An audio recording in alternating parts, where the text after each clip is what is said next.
Karen. Yes. I need you to hold on to that chair for a second. Okay. Now what? See, I just want to prepare you. It'd be easier if I had arms. I know, but it doesn't. So today's guest is not a researcher who studies alien abductions. He's someone it's actually been happening to his entire life. And he's spent decades questioning everything that the mainstream abduction community has told him about his own experience. I didn't know there was a mainstream abduction community. That's hard to say. You're getting quite the education today. Now, he's also been living with active Kundalini energy for 25 years, not practicing, not pursuing it, living with it the way you live with weather. He argues that the two of the most talked about phenomenon in the spiritual and paranormal world, alien abduction and Kundalini, are both wildly misrepresented by the very communities built around them. And he's going to tell us exactly why. He can actually teach us something, not theory, a practical path from brain to heart to ego dissolution, drawn from 25 years of doing it involuntarily. Ooh. And he lives in Hawaii and raises ducks, which somehow makes all this more credible, not less. That broke my brain a little bit. Oh. Mm-hmm. No, it didn't hurt. It's like a roommate who rearranges your furniture and occasionally dissolves your ego. So if you've ever had something happen to you that you couldn't explain, something that didn't fit any of the categories the internet gave to you, this is the episode where someone finally stops pretending the map and the territory are the same thing. Welcome to the Skeptic Metaphysicians. My name is Will. And I'm Karen. And unlike Mulder and Scully, both want to believe. so we've embarked on a journey of discovery. We've talked to people deeply entrenched in the spiritual and metaphysical world. We've thrown ourselves into weird and wonderful experiences. I even joined a coven of witches. And wait, you joined a coven? Yep, all in the interest of finding something Anything. that will prove that there's something beyond this physical, three-dimensional world we all live in. This is the Skeptic Metaphysicians. Hey there, I'm Will. And I'm Karen. Welcome back to the Skeptic Metaphysicians, the show where the weird thing that happened to you finally gets a seat at the grown-up table. You're reading my aim. You can't read my script. You got to let me tell you what listening. I'm saying. I was laughing. You at laughed what before you I said it. I saw you. It's because I'm becoming very psychic. Oh. I knew what you were going to say. All right. Well, I am thrilled to welcome Jeremy Vaney to the show. Jeremy, how you doing today? Great. Thanks for having me. Oh, it's a pleasure to have you. I gotta right off the bat admit something to you because it might taint our conversation. Oh. Yeah. Okay. Alien abductions is my number one fear in the world. So I'm hoping that you're going to put those fears to rest. When you talk about alien abductions and saying that they're not aliens and they're not abductions, what the heck are we talking about then? Well, it's actually easier to say what we're not talking about than what we are talking about. I mean, I think we are talking about another intelligence. I think it is not from within the universe, but I think it is deeply connected to us. But the idea that we are being abducted or that they're aliens, from another planet or alien doctors, even from another dimension, just sort of moving the goalpost, but telling the same story. Like that comes from hypnotic literature, putting people under hypnosis, co-creating a story. Hypnosis is a terrible memory retrieval tool, but a great storytelling tool and a great way to make up a fantasy by accident and not know it. So after decades of that's the cottage industry. They, came out with sort of a cookie cutter alien abduction scenario of, again, doctors kind of like us, but gray or some other thing, a reptile or whatever, doing things that we can understand with rudimentary implements, creating hybrids and so on and so forth. You know all the stories. But if you take away hypnosis and you actually just speak with experiencers, you get not the cookie cutter thing, but you get something, and I'm not saying we're shamans at all, but something more akin to that, where shamanism, where it's like a lifetime of all sorts of paranormal phenomena that even in talking about it, we used to, I don't know if we still do, but tended to self-edit, because how much is too much before it becomes too incredible to believe? Like aliens are incredible enough, but now add like ghosts and psychic stuff and whatever. But that's it. It's a lifetime of high strangeness, So I think that's where the term took a turn from alien abductee to experiencer of high strangeness.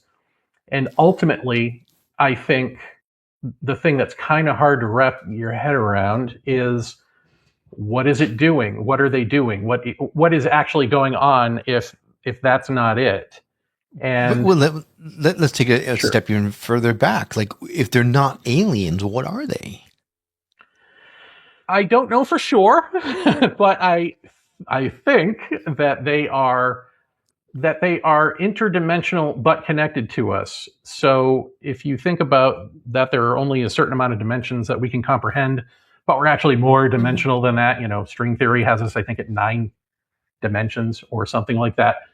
That what if there are beings that are, essentially that we're not autonomous, that there are other beings and we all have little loops of interconnected people that we are, and we don't know it, right? Because we can only see whatever it is, 3 dimensions, but they can see more, and maybe, if we wake up to our wholeness, we can see more too, and we can know them more as equals than as some fearful thing that seems to come through into our lives the more we perceive them. There's this notion that you need to perceive them to be here, and I think that is kind of true. So you were saying that you were fearful of it, and I would say that what's interesting is there seems to be a hook that, and probably everybody gets a fishing line thrown at them in early childhood of a weird experience that you either end up contemplating until you end up in a feedback loop with this intelligence for your life, or your parents tell you it was a dream. You're imagining things or whatever, and you believe that, and then that sort of cuts it off. So it's a perceptual thing in that sense, and not something coming down from another planet. And if that connection isn't made in childhood, you might get your wish. You may never be abducted by aliens. Well, I don't want to be abducted. I do want to see a ship. I don't want to see an alien, though. That's the thing. Well, we've had so many different conversations, and some people paint a very different picture of experiences with extraterrestrial or aliens or beings from different, I don't know, planets, universes, dimensions. How do you know that they're not aliens? I'm going to take this from a different angle, which is because a lot has been said from like the normal angle of like, well, then why are they using, they're so advanced that they come here to use rudimentary implementation to do things that we understand. Like, no. But step back from all that and just look at the word alien. I mean, this may seem kind of like, but just think about this. Alien is a Western construct. Like, if you go to pretty much any indigenous peoples around the world, they speak in terms of relations and relatives, right? And that's not some small thing. Oh. That's natural. So westernized mind is a separative, divorced mind, divorced from interconnectivity with, with Earth, even with very place that we live. We like to say we live on Earth, not with Earth, We like to say that we own things, not that we're enmeshed in them and that we're part of, a web of life. But if that's actually natural, wouldn't advanced beings be of that mind? Would they come here and do awful alien things, Or is that perception? Is that just how we perceive them? Because in our society and in our culture, we've set up an us and them, and so they are either friend or foe. And if we don't know anything about them, we get scared. Well, my fear comes from Whitley Strieber's book, Communion. I read the book when I was in college, and it freaked me out so badly that my roommate to this day is mad at me for keeping the lights on in that room for 2 weeks because I couldn't sleep without the light on. Without the light on, because in the book, again, you mentioned hypnosis not being a reliable tool, and yet he did undergo hypnosis where a lot of these things came out. And he did find like implants and things like that he remembered or made up in his hypnosis sessions. But I would find it hard to believe that he would have made something up that actually was found in him if it wasn't a memory. Well, no, the point is that for instance, you have missing time. So if there have been plenty of hypnosis studies done that show that you fill in gaps with fantasy. Now add missing time from an unknown, from a mystery called aliens. you really can't know what that is. You know what I mean? And so what are you filling in? It's not that he's not having experiences with this intelligence. It's not that they maybe didn't even put an implant of some sort in him.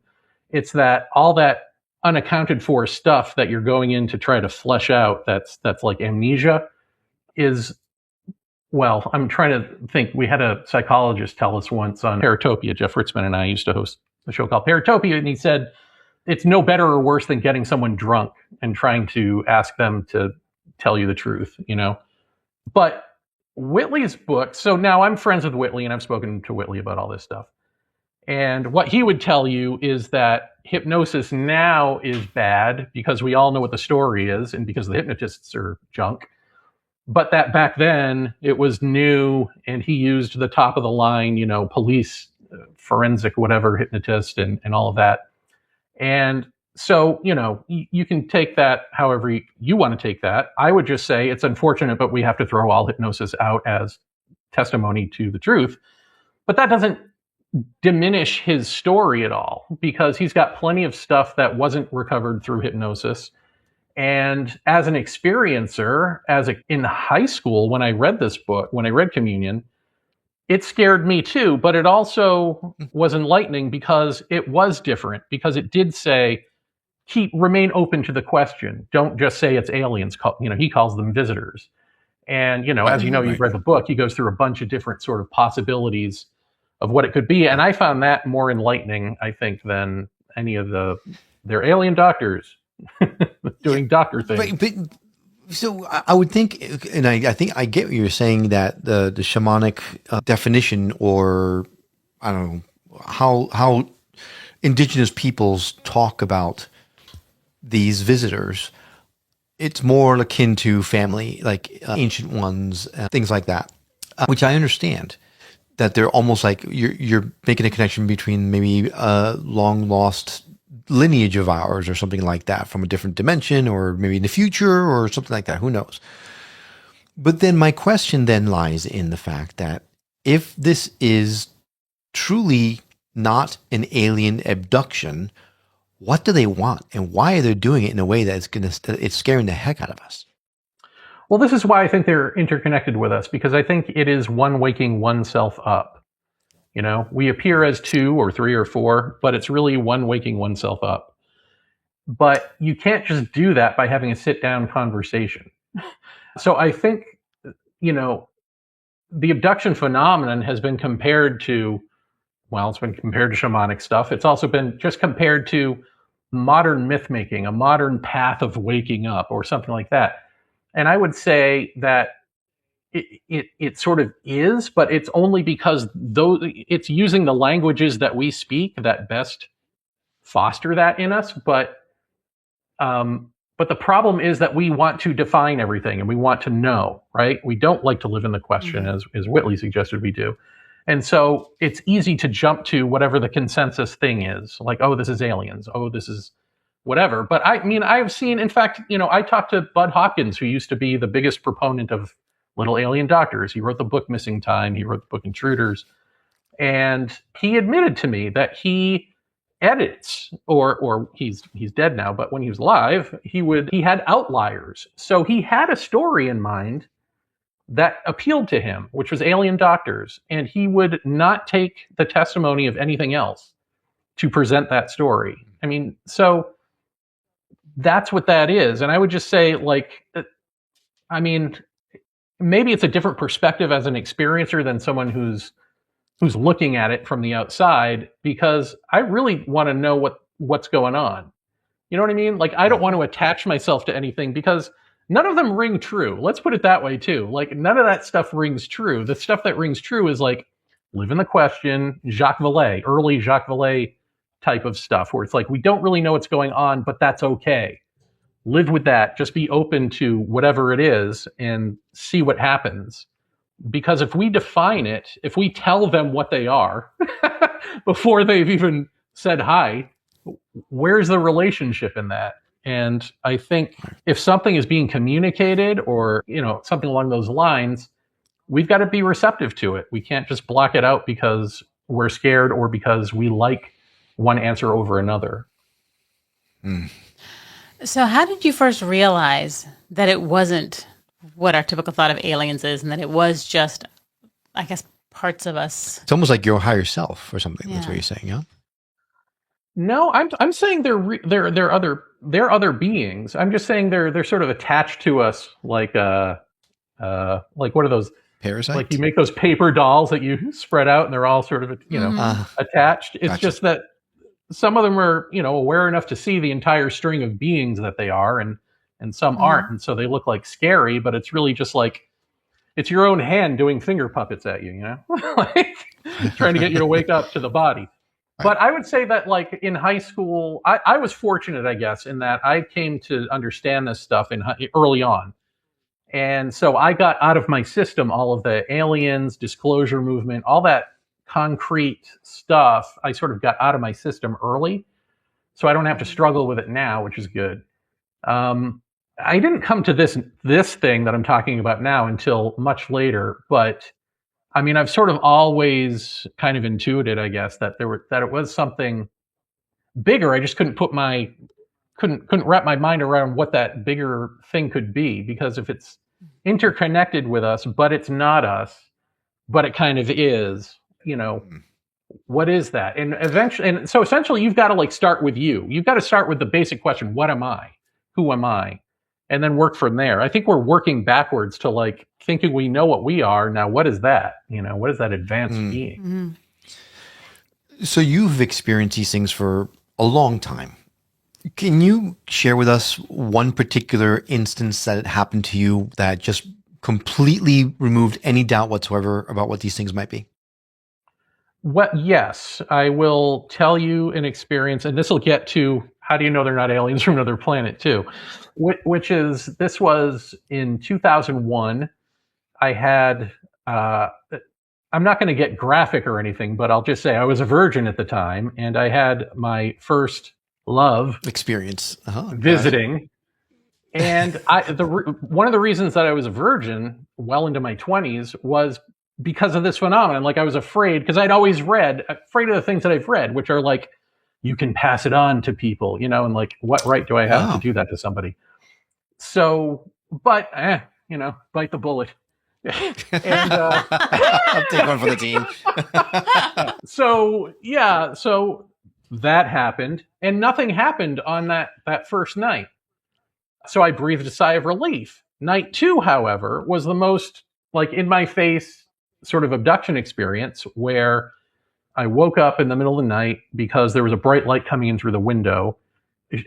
She was asleep next to me. She still asleep. Like, I looked at her, she's asleep, not bothering her. So I sort of crawled over her and peeled back the shade and saw that there was just this bright, diffuse light out in this little alleyway where there shouldn't be anything. And because there's a building next to the window. And again, I look down at her. She's not moving, so she's fine. What do I care? So I roll over, and when I roll over, there are these 3 short beings in beige tunics, which sounds stupid, I know, standing over me. I was going to ask you, and you didn't freak blue out, but now I realize they're in beige tunics. Who freaks out when someone in beige tunics? It totally makes sense. Well, now. I actually did freak out. I'm like, me? I would freak out. I would freak the heck out. Yeah, I mean, I did freak out, but I yelled as loud as I could, and nothing came out. So I'm like, and nothing's coming out. But these beings are just, if they're emoting anything, it's like a childlike naivete, like, come with us. They don't say anything. There's no psychic anything. It just feels like that's what they're saying. But I'm in freak out animal mode. And the next thing I know, and there's no transition, but the next thing I know, I'm standing just as in my underwear as I went to bed. I'm standing in this nondescript room that's like, and now I must be sedated or something because I'm not screaming, and I'm just kind of standing there. And it's dark, but there's like a light source from above, and there are 3 tables out ahead of me with naked humans on them. The one closest is a blonde woman, maybe in her 50s. And the 3 beings are standing next, in front of her, gesturing like, this is what we do for a living, see? And I'm standing there, and I'm thinking to myself, why am I here seeing this? And this female voice that I've heard in other contexts, who I associate with this phenomenon, but I've never seen her, says, because you've always wanted to remember an abduction. And then we have a long conversation. And that's it. I get up in the morning and I remember the conversation. But even though at this point I've like been speaking about this stuff and writing about this stuff, when it happens, it's so viscerally terrifying for some reason that you don't want it to be real. And so I blocked it out. I don't remember the conversation. I remember remembering the conversation, but I blocked it out. And then a year later, cut to a year later, we had a subletting roommate. I lived with a bunch of roommates in Queens, in New York. Had a sublet come in. So I was just sort of meeting him for the first time. And this is where the story gets a little even weirder. So I'm talking to him in the kitchen, and my nostril starts bleeding down my right nose, which causes a flashback to something that had happened during the night, which was the other part of this is the Kundalini that you had introed. The Kundalini energy is its own will, and it moves the body, and it does things that look like Tai Chi and yoga and stuff like this. But every now and then it does something pedestrian. And that night it pinched the bridge of my nose really hard for no reason. I just let it do it and then went to sleep. But at some point in the night, and this is a different bedroom in the same apartment, I wake up and across from me is a window in that alleyway where I think I'm awoken by a bright light, and I think it's got to be coming from there. So I'm looking, but it's dark and it doesn't make any sense. And I look over to my right, and where my wall should be is like this force field of this white energy or light. And as I'm looking at it, my nose starts to bleed down the back of my throat. That's all that was. But when my nose actually bled out in the morning, I flashed back to that. And because that light was the same quality of light as a year before, I immediately made the connection and said, okay, you can't ignore this anymore. You've got to deal with this.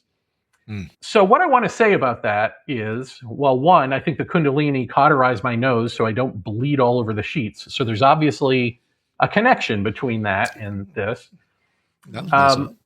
But also, you're saying, how do you know it's not aliens from another planet? And my sort of quirky quip to that would be, what alien in their right mind would pour their tax dollars into technology to coming down and punking some dude who's losing his virginity, who's afraid to lose his virginity, and show up the next night, just as sort of a trickster kind of thing, just because. Like, do you put your tax dollars into that? Do you allow your science to go into that? I don't think you do. There's so many ways I can go. Like I know. the blonde on the table, was she like an offering? Like, here, you did that one, let's do this one too, or something like that. No, I really think they were just like, this is what we do, which still doesn't explain anything, which is a big part of this phenomenon, where they show you things or tell you things that in the moment look like explanations, and when you think about them later, you're like, that doesn't really cut it. I think that would have the opposite effect on me. I think I would be like, oh my gosh, they are little doctors and they're taking you up and, whatever, because they're, three little guys and they show up and you're in a room with tables and people on the tables. I mean, In beige tunics. In beige tunics. Yeah. But yeah, that kind of, to me, is like, oh, I didn't really think about it that way, but I think I would have the opposite effect on me. How did you go from that to they're not aliens taking you and doing probes and all the things that you hear? Well, part of it is actually George Hansen, who is a psi researcher. He wrote a book called The Trickster and the Paranormal. And just interviewing him and talking to him and coming to understand, I was hesitant at first, but then I saw it when I started interviewing people who are experiencers. You see his trickster theory in action. And basically what he says is, like, there are these types of phenomena. They're cross-cultural. They seem to happen to people in liminal states and in liminal spaces, and they happen to liminal people, and who's more liminal than this guy, right? Like, and so you can pretty much, I mean, it just doesn't make sense that it's alien. Like, if I can interview someone and they can tell me an experience like that, and I can say, okay, well, what was going on in your life at the time? And they tell me, well, I was going through a divorce, or I was moving, or I lost my job, or I was having sex for the first time, or, like, these are not coincidences. They are repeated, and I see it again and again. It's big events like this in the paranormal seem to happen around big events in your life that break up your sense of normalcy. And so that speaks to a deeper interconnection than than alien doctors. All right. Yeah. So, as of this taping, the government here in the United States just registered 2 domains.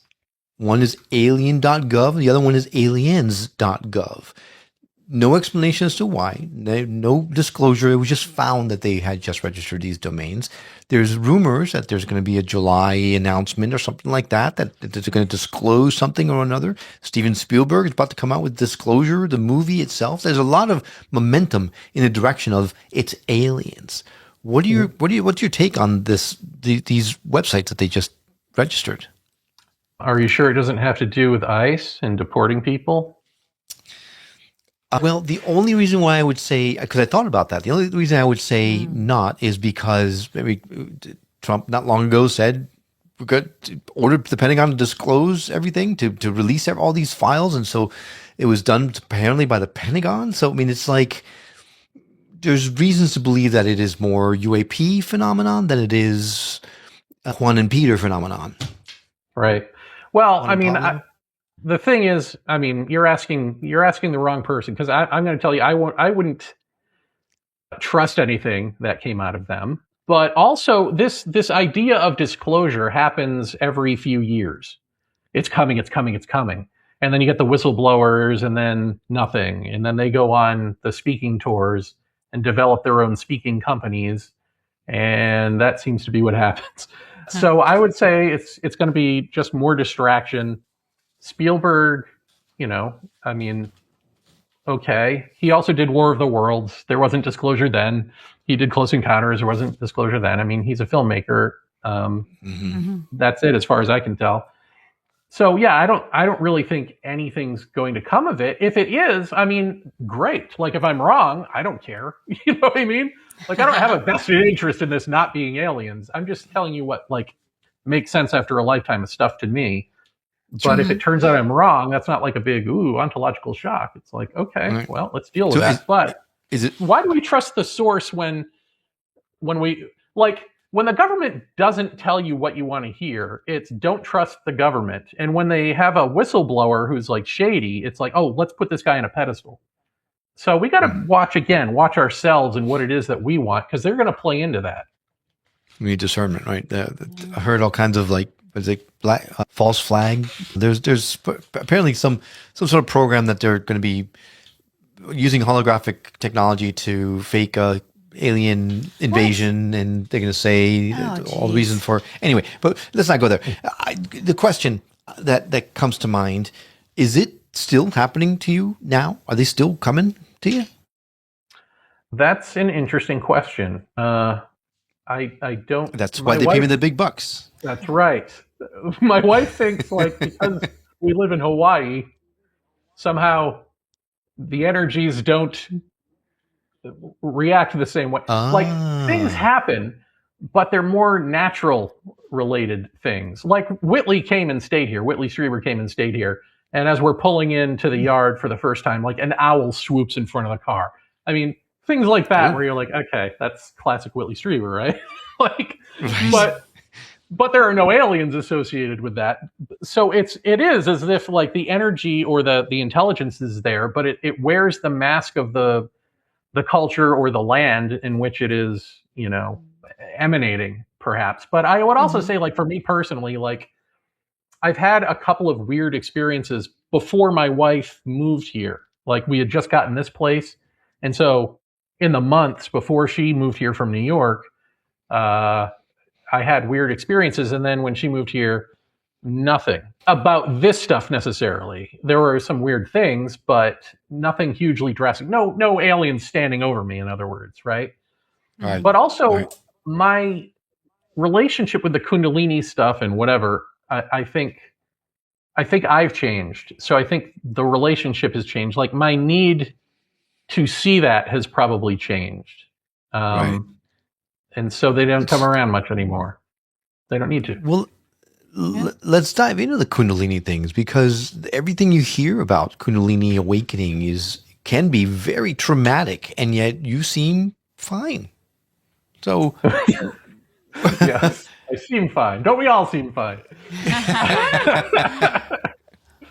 No, well, okay, so Kundalini, and I've got this book. This is not my book. It is called, I don't know if you can even read that. Maybe that's bad television. But The Serpent's Tail, Kundalini Yoga and the History of an Experience by Sravana Borkataki Varma and Anya Foxen. And this just came out at the end of 2025, right before I released my book. And this is a history of Kundalini, how sort of its origins and where it went in the world. And the thing that I gather from this book is that there really is no good definition of Kundalini. There are a bunch of so-called symptoms or whatever that people talk about.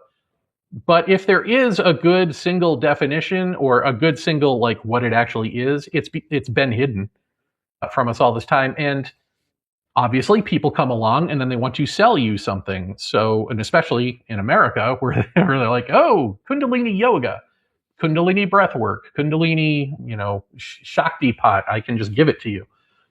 So there are all these sorts of things that we think are, if I tell you that you do this breath stuff and you have a hallucination because of too much oxygen or lack of oxygen, whatever it is, or you feel a tingling in your spine and you're told to associate that with Kundalini, then you're going to be like, I have symptoms, I have Kundalini.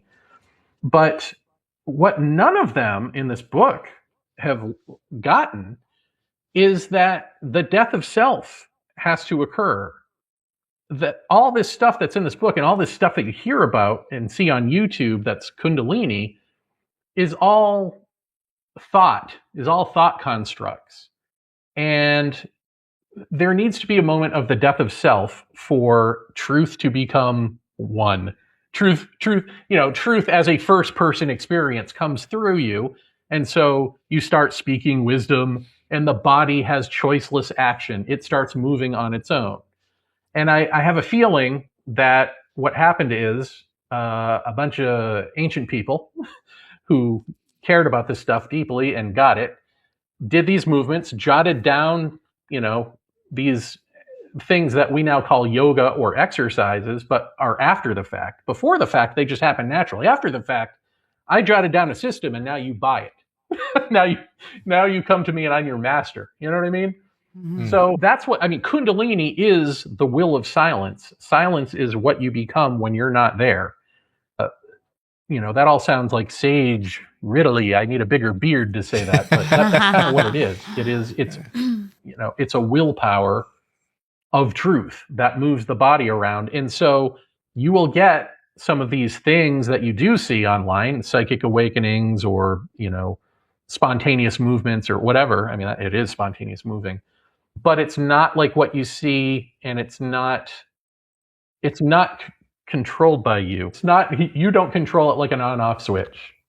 Speaking of Kundalini, you actually, in silence, you wrote a book, actually, that is called Kundalini and the Secrets of Silence. And you call it a touching and humorous memoir where you lift the veil on the misconceived energy, revealing what it is, what it's doing, and how these answers deepen our own human mystery. Jeremy, what is it? What's it doing? And how do those answers deepen our own human mystery? My God, man. What question? Well, so it is, as I've been saying, Kundalini is the will of silence, which is to say that truth or ultimate intelligence, however you want to put it, we are in that. We are in ultimate intelligence. We are consciousness pretending to be a bunch of stuff. We're the imagination of mind all happening.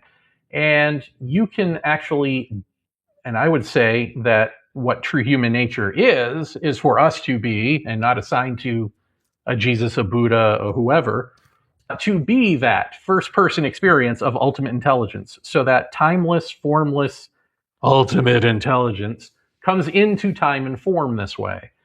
When you shut up, when you're no more, when you are dissolved, the self, this intelligence speaks. And what does it speak? It speaks truth. And what does it do? It does Kundalini. It does whatever the most healthy thing is to do for you and the environment that you live in. That's basically it. Now, so the thing that we need to do that indigenous people don't, I've had this conversation with Tiokasin Ghost Horse, who's I don't know if he wants to be called an elder, but a Lakota speaker. And I think so. I think he would agree with this, that indigenous people, at least the Lakota, don't have that sense of I. They don't even have I in the language the way the English language has possession and I and all this. So they don't need to get rid of that sense of self to come to heart and to realize that they're part of the web of life. But we as westernized people do. And so I have found that the best way to do that, at least for me, I mean, I'm sure there are multiple ways to do this, but is to take any personal issue you have. Like, you've got to be honest with yourself and sit alone with yourself, and don't make it a group exercise, but just consider why you're a jerk or why you do the things that you do, whatever it is, and deconstruct them. Oh, it's because of this, because I had this experience. Well, why did that person do that to me? What do I know about them? What do I know about their parents? What do I know about me? What do I know? It always ends up going back to your own parents, right? And then you ask, like, why did my parents do that? Like, what do I know about my grandparents on either side, or my great-grandparents, and see how far back you can go. And if you do enough of this deconstructing, you may just come to the moment where it not in an intellectual way, like you're going to understand it right now, but like for yourself deeply, in a way that dissolves you. Oh, there is no end to this. Like, this is just what we do to each other, parent to grandparent. You go down the line of your ancestry, and then zoom out to every human being, and it's the same. We're all in this boat together. We're all doing this stuff to each other because we're confused. We don't have clarity. That's just what we do. We screw each other up. That's what we do. And when you get that, when you really get that, something breaks, and it becomes this blissful, nirvanic, like, oh, this is what we are. We're all in this together. So my problems are not my problems. They're everyone's problems. We're all doing this. And there's something about that feels like enlightenment. You can mistake it for enlightenment, but it's really just coming to heart from the separative self, the brainiac separative self, who's like, no, I'm autonomous. I own property. And then, so for me, I did that, and I thought, oh, I get it now. But then I had a moment where I realized, no, I'm just the guy who gets it now. Right? Like, I've still got a self-identity. I've just moved the goalpost to this person who gets it now. And when I got that really broke me. And in that moment was nothingness, just a blip of nothingness. And through that nothing, when nothingness was no more and I came back, this Kundalini came back with me.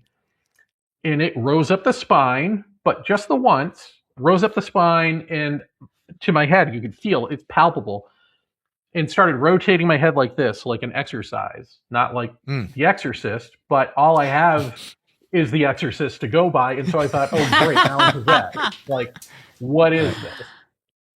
And maybe because of the alien abduction stuff all my life, I wasn't that scared. I was more intrigued by it. Like, maybe I'd had a lifetime of like being flogged with fear, that I'm like, okay, I'm not going to, I just want to know what this is.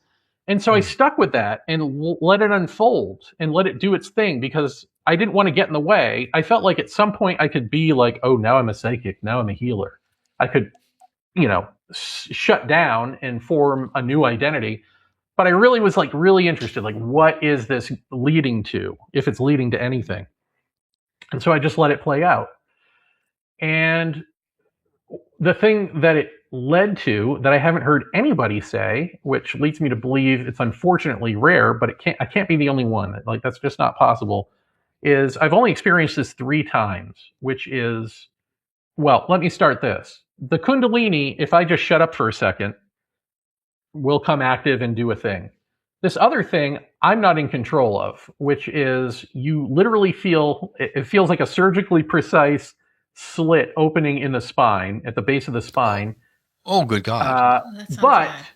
Well, it sounds bad, but it's like numb. It's like if you took a scalpel to a numb part of your body, that you could feel the pressure of it, but not the pain. It's like that. Yep, still scalpels, Jeremy. Still a scalpel. Okay, still a scalpel. I gotcha. And the first time I felt it, it felt like, it's like a gill, basically. Like, it's like we've got a gill in us.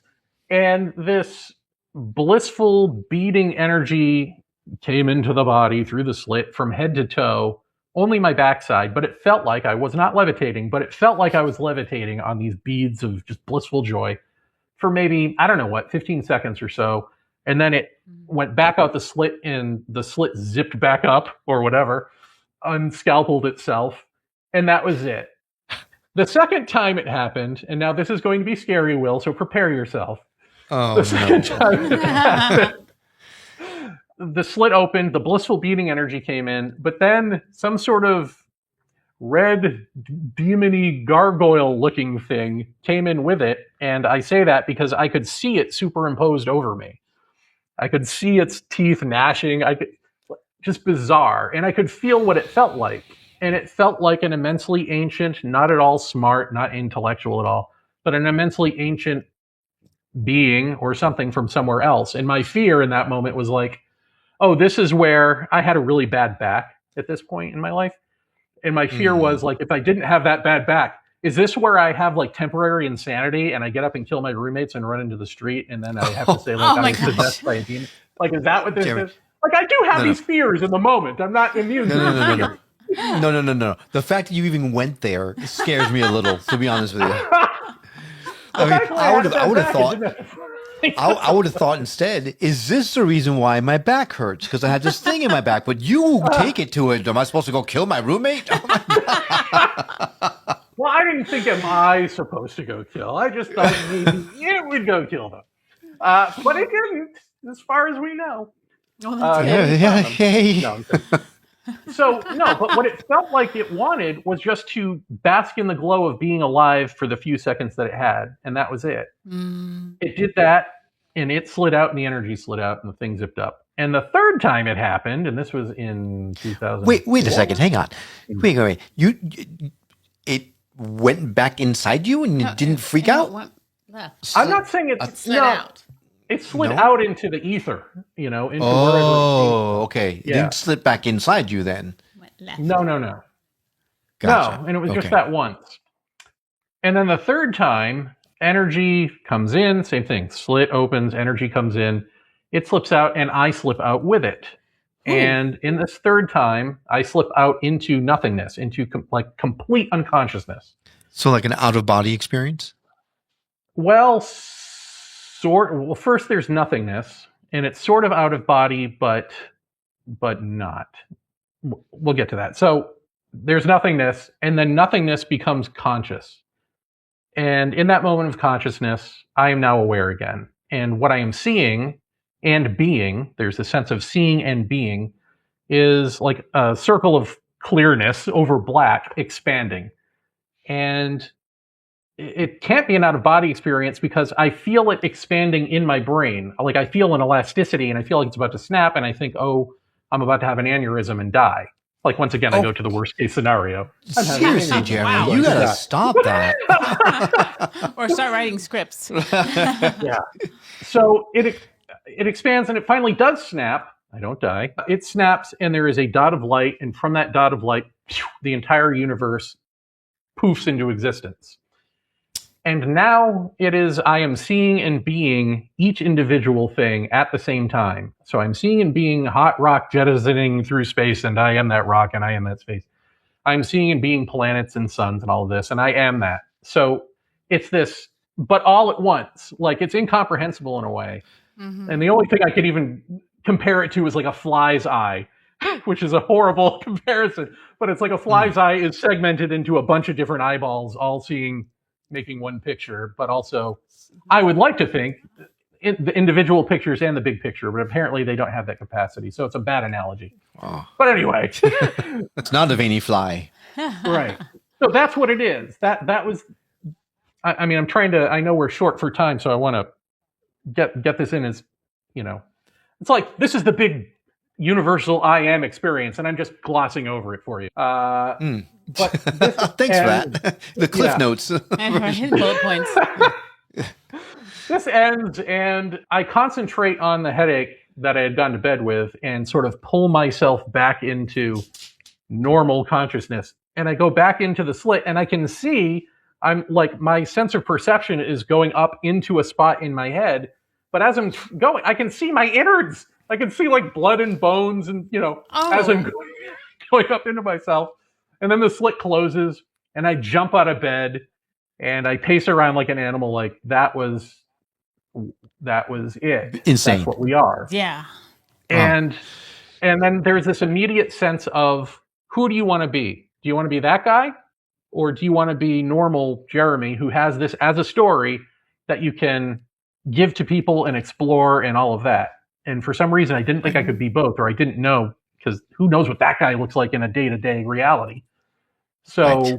I chose to come back and write about it, and that was probably a mistake. But here I am. So.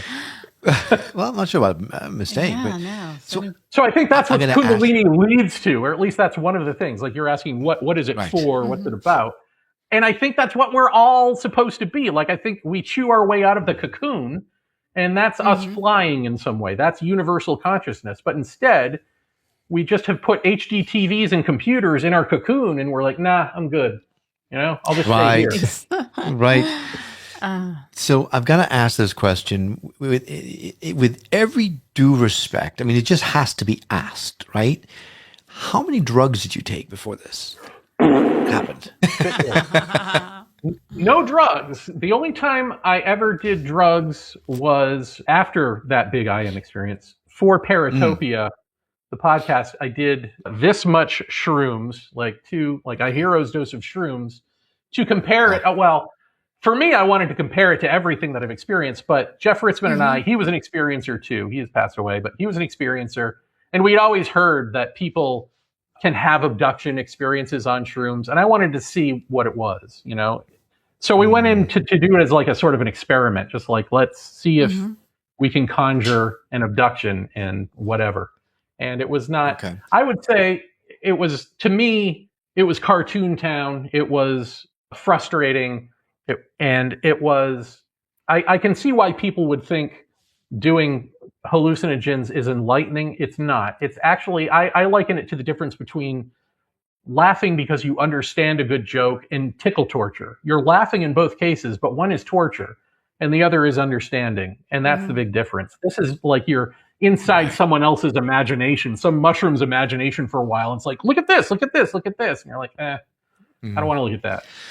Get me out of here. Because your experience sounds a lot like something that someone on a trip would experience, right? Ayahuasca, That's what I was thinking. Ayahuasca, yeah, especially when it's the death of the ego and all of that.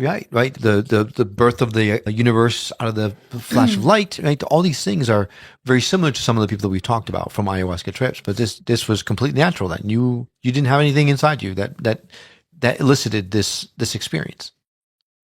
No, yeah. And to that, I would say it's interesting, isn't it? That like you go on these big ayahuasca journeys and whatever, iboga and all that. And the first thing these entities or this intelligence or this plant and medicine or whatever it is does is try to get you right with yourself. Right? Like that's the first step. We never want to take that first step. But you'll go into the freaking jungles of wherever to have this experience, to be told like by like a plant shrink, you're on the clock here. Let's deal with your psychological issues.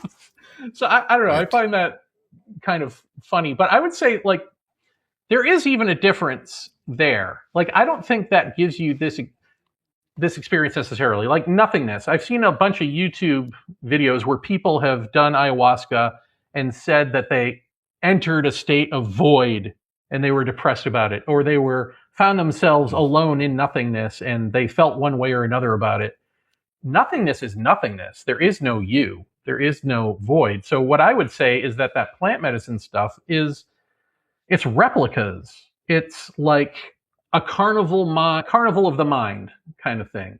And it's not that it's useless or not good or whatever, but it's just simply that truth and all this stuff that I've been talking about is timeless. And if you think about non-duality for a second, like duality is us in time doing things and the apparentness of everything. And then non-duality is if you step out of that and you go, oh, wait, there's no such thing as time. It's all happening right now. I can see the entire picture in front of me. How that picture is alive, is living, and wants to expand. How does it really expand? It can only expand if something from without, from timelessness, enters it. But then that's its own death in a way. So it kind of wants that a little bit, but it doesn't want it a lot of bit. So it'll take someone like me and I'll have an experience, and then it will incorporate that into the circus, right? And it'll create this replica for people to engage with, so they don't, it's another sort of challenge to coming out of the cocoon, which is, oh, by the way, the cocoon is alive and doesn't want you to really chew through it, except sometimes. You know what I mean? It's like the Matrix for a brief talks period. about. Yep. Yeah, Oh, absolutely. is that Matrixy? Okay. So then if someone wanted to access your book or learn more about you, what's the best way for someone to do that? OurUndoing.com is my website, and my books are available on Amazon and wherever you get books. Okay. Well, we're going to add a direct link to your website and a place for you to access your books on our show notes. So all you need to do is go to skepticmetaphysician.com and go to his episode page. You'll find those links laid in there, so it's easy for you to connect. Jeremy, thank you for coming. You've given us quite a lot to think about. So and much chew to on. think about. Yes. So I appreciate it. I think I might go pick up, because I think Whitley just released a new book that I need to pick up and be scared about again. So I'm looking forward to it. We're not sleeping with the light on. Oh, okay. I'm not reading the book then. All right, Jeremy. A pleasure meeting you. Thanks for being on the show. Thanks for having me.